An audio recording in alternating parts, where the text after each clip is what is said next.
Hello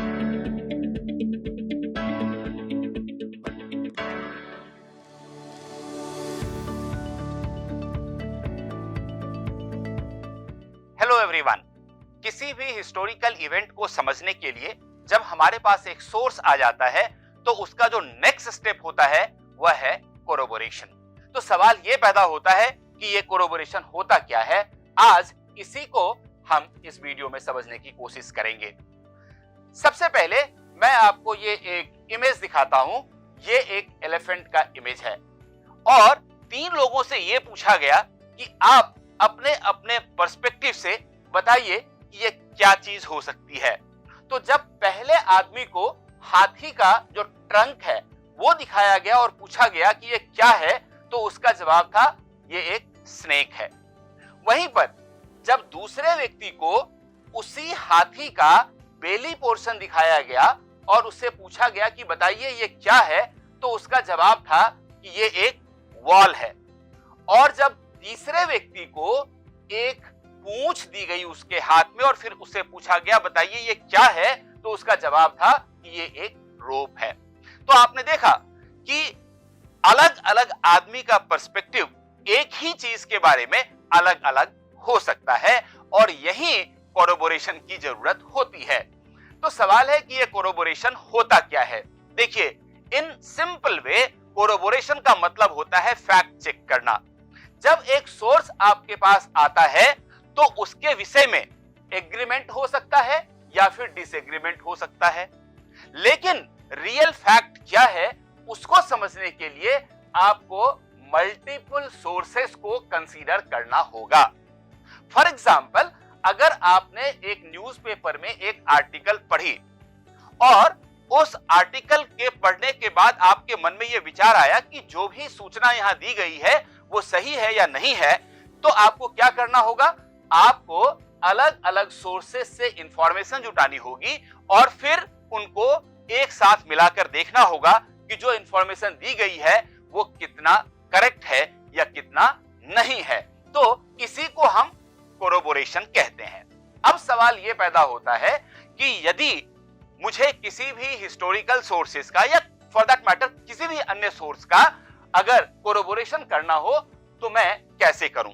तो उसके लिए आपको कुछ सवाल पूछने होते हैं अपने आप से और ये है वो सवाल। सबसे पहला, व्हाट डज दिस डॉक्यूमेंट से? जो डॉक्यूमेंट एज ए सोर्स आपको मिला है वह क्या कह रहा है, ये पहले समझिए। उसके बाद आप ये देखिए कि उसी के बारे में दूसरे डॉक्यूमेंट्स क्या कहते हैं। हो सकता है कि उनके विचार अलग होंगे। तीसरा, ये जो 2 डॉक्यूमेंट आपने देखे हैं क्या दोनों एक दूसरे से एग्री करते हैं या फिर नहीं करते? यदि नहीं करते हैं तो ये पूछिए कि क्यों एग्री नहीं करते हैं, और उसके बाद यह भी जानने की कोशिश कीजिए कि इसके अलावा क्या कोई और पॉसिबल डॉक्यूमेंट मेरे पास हो सकता है जिससे कि मैं फैक्ट चेकिंग कर सकता हूं। और फिर ये कि इनमें से जितने भी डॉक्यूमेंट्स आपके पास अवेलेबल हैं उनमें कौन सबसे ज्यादा रिलायबल हो सकता है। अब इन प्रश्नों को समझने के बाद हम यह देखने की कोशिश करें कि एक केस स्टडी के माध्यम से हम यह समझें कि किस तरह से इन कोरोबोरेशन के प्रश्नों को हम रिलेट कर सकते हैं इन रियलिटी। और ये जो आप सीन देख रहे हैं ये बॉम्बे टेक्सटाइल मिल स्ट्राइक की फोटो है। सवाल यह है कि ये क्या था, इसके बैकग्राउंड को एक बार समझ लेते हैं। ये देखिए, 1982 से 84 के बीच में बॉम्बे में एक टेक्सटाइल मिल में स्ट्राइक हुआ और लेबर्स के मोस्ट डिमांड क्या थे? उनके मेन डिमांड्स ये थे कि उनके वर्किंग कंडीशंस को बेटर किया जाए और उनको ज्यादा बोनस भी मिलना चाहिए। अब इन डिमांड्स के आधार पे ये चलता रहा, काफी दिनों तक ये कंटिन्यू रहा स्ट्राइक। और एक टर्न यहां पर तब आया जब बड़े ही अनएक्सपेक्टेड तरीके से पुलिस वालों ने भी स्ट्राइक कर दिया और ये जो बॉम्बे टेक्सटाइल मिल स्ट्राइक था उसको भी सपोर्ट कर दिया। तो ये बैकग्राउंड था इसका। अब ये जो फोटोग्राफ आप देख रहे हैं ये स्ट्राइक के बाद की स्थिति है जब पूरी तरह से काम ठप पड़ गया और मशीनें जहां की तहां रुक गईं।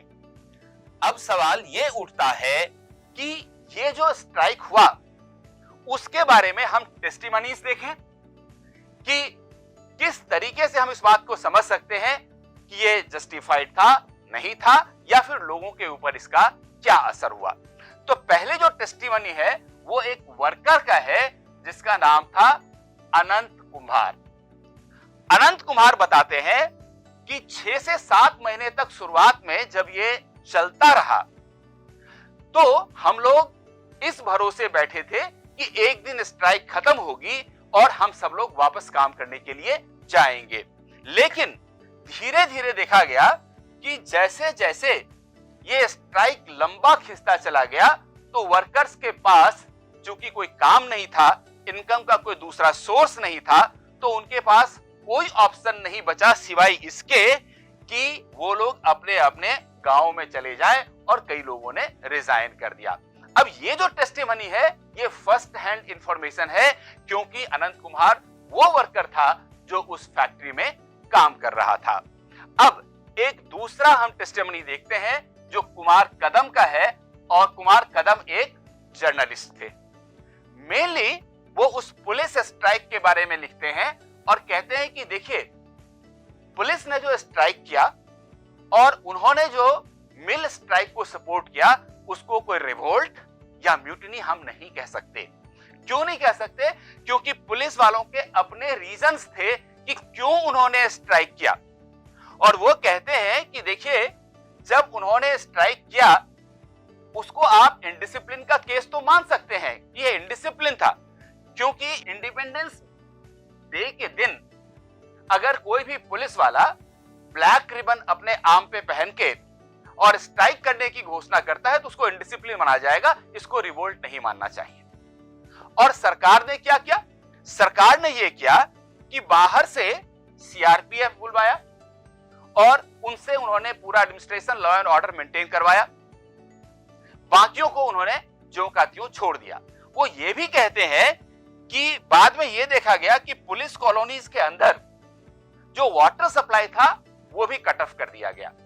इससे क्या हुआ कि परिवार को दिक्कत होने लगी, और जब पुलिस वालों का परिवार सड़क पे आकर के स्ट्राइक करने लगी तो यह कहा जाने लगा कि ये पुलिस वालों ने जो स्ट्राइक किया वो गलत है। इनडिसिप्लिन का केस अलग है, लेकिन उसको म्यूटिनी कह देना ये बिल्कुल अनुचित है। ये बात कुमार कदम कहते हैं।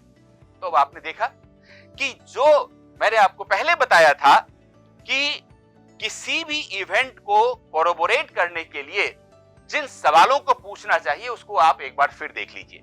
पीछे जो 2 टेस्टिमनी हमने देखी अपने सोर्सेस में, वो अलग अलग तरह के 2 डॉक्यूमेंट्स हमारे पास थे। दोनों डॉक्यूमेंट्स एक मिल स्ट्राइक के बारे में बात कर रहा था, दूसरा पुलिस स्ट्राइक के बारे में बात कर रहा था, और दोनों की अपने अलग अलग वर्जन है। ऐसे कंडीशन में कौन सही और कौन गलत, इसके लिए अगर कोई और डॉक्यूमेंट आपको मिल पाता है तो बहुत ही बढ़िया है, उससे और भी अच्छी तरह से आप कोरोबोरेशन कर पाएंगे। तो आज हमने जो कुछ भी सीखा उसके आधार पर आपको एक इवेंट के बारे में सोचना है और डिफरेंट सोर्सेस को यूज करते हुए आपको उसकी ऑथेंटिसिटी प्रूव करनी है। अगले वीडियो में हम एक नए टॉपिक के साथ उपस्थित होंगे। Till then, happy learning.